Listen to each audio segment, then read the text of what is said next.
Who created God? 1. Opening. Flipping the entire frame, who created God? This is the question many atheists believe is the final blow. They ask it with confidence, as if one sentence alone can collapse every idea of God. But there is an uncomfortable truth. That question is not dangerous. It is not sharp. It simply reveals the limits of the one asking it. Not a lack of information, but a limitation of cognitive depth. 2. Why does this question sound intelligent? In the physical world, we are trained into a specific habit of thinking. Everything has a cause. Everything is made by something before it. Who made the table? Who built the house? Who gave birth to humanity? This way of thinking is perfectly correct when dealing with finite objects. And because of this habit, when people hear the phrase, God created the universe, the mind immediately reacts. Then who created God? It sounds reasonable, but that reasonableness exists only inside the world of objects. 3. Infinite regress. Where logic shoots itself. Follow that question, all the way to its logical end. If you insist that everything must have a cause, with no exception, then you are forced into an infinite chain. A is caused by B, B is caused by C, C is caused by D, and so on, forever. Philosophy calls this infinite regress. And here is where reason dies. An infinite chain cannot explain why anything exists right now. Without a beginning, nothing truly begins. The argument collapses, not because of missing data, but because of internal contradiction. 4. The first cause. The only way reason survives. Because of this, philosophy has no alternative.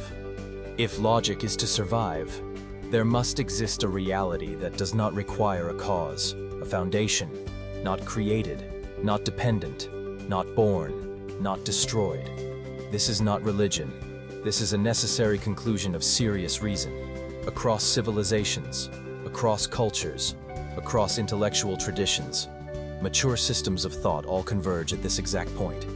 Philosophy calls it the first cause, the absolute ground of being. Religion calls it God. 5. Who created God? A self-destructing question. Now, return to the original question. Who created God? The question destroys itself.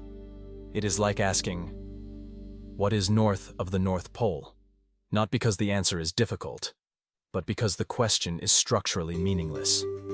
If God is defined as the foundation beyond causality, then demanding a cause for the first cause is a categorical error. You are applying rules that only function inside the system to judge that which grounds the entire system itself. 6. A child's question, not a philosopher's. This is the part most people avoid saying out loud.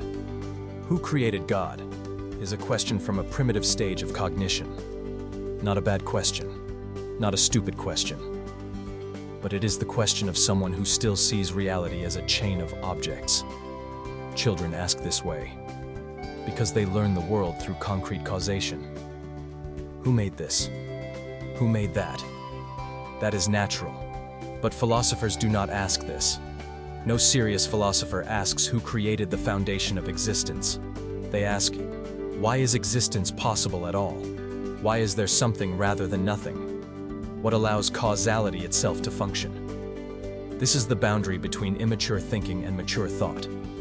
7. Atheism is not neutral. It just denies its own faith. Many atheists say, I believe in nothing. I only trust science. But let us be honest. Saying, only what is measurable is real, is not science. It is a metaphysical claim. It cannot be measured. It cannot be tested. It cannot be proven. Which means, materialist atheism stands on a belief system too. It simply refuses to name it. 8. Science itself bows to uncaused foundations. Even science rests on things that have no cause. The speed of light is what it is. Planck's constant is what it is. The gravitational constant is what it is. No one asks, who created them? They are simply the foundations of the system. If science accepts uncaused foundations, then demanding, "Who created God?" is not scientific. It is a double standard. 9. Gödel. The door that closes all escapes. Kurt Gödel revealed a truth that ends the debate entirely. In any sufficiently powerful logical system, there exist true statements that cannot be proven from within the system. Humanity exists inside the universe. Therefore, demanding scientific proof of God is impossible at the root. Not because God does not exist, but because you are asking from the wrong level of reality. 10. Conclusion. Coffin closed. Who created God? At this point, if you still repeat that question, the issue is no longer about God.